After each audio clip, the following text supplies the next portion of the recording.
Gareth, really good session today. It was good to see you actually hit the driver as well as you were.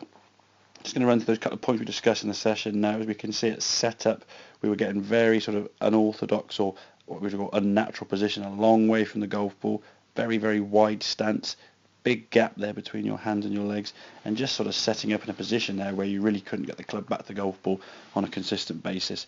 Your arms, as we said, looking from sort of this direction face on, were very much to the left side of your body, sort of stretching up, and just put yourself at, an unorthodox spot, bit of pressure up in the left shoulders there, and making it very, very difficult to swing the golf club successfully. So we look on the right hand side, a much more relaxed posture, arms hanging down from the shoulders, just a general overall better setup. We can see the lines there we're creating much more standard, and then swing wise now, because of that better setup, we're able to make a sort of more comfortable and more natural swing to the top of the backswing. Very good position we're getting the club to there now, and then we can unwind the body now back to the golf ball. Good strike as we can see, and we can then rotate onto that left side.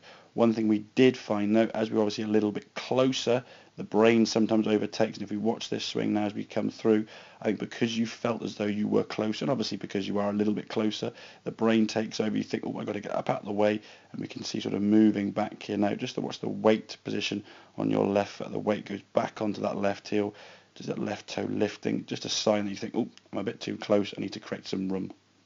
But over a bit of time, with a bit of practice, I'm sure that will not be required, and therefore we can get that lower half working a little bit more effectively. But ultimately, from the better setup, you're in much more consistent shots, and obviously going to have a lot more success once you get that new driver, get that ball going down the range a little bit lower, a little bit straighter. So hope that all makes sense. Any questions, obviously give me a shout, and I'll catch up with you soon.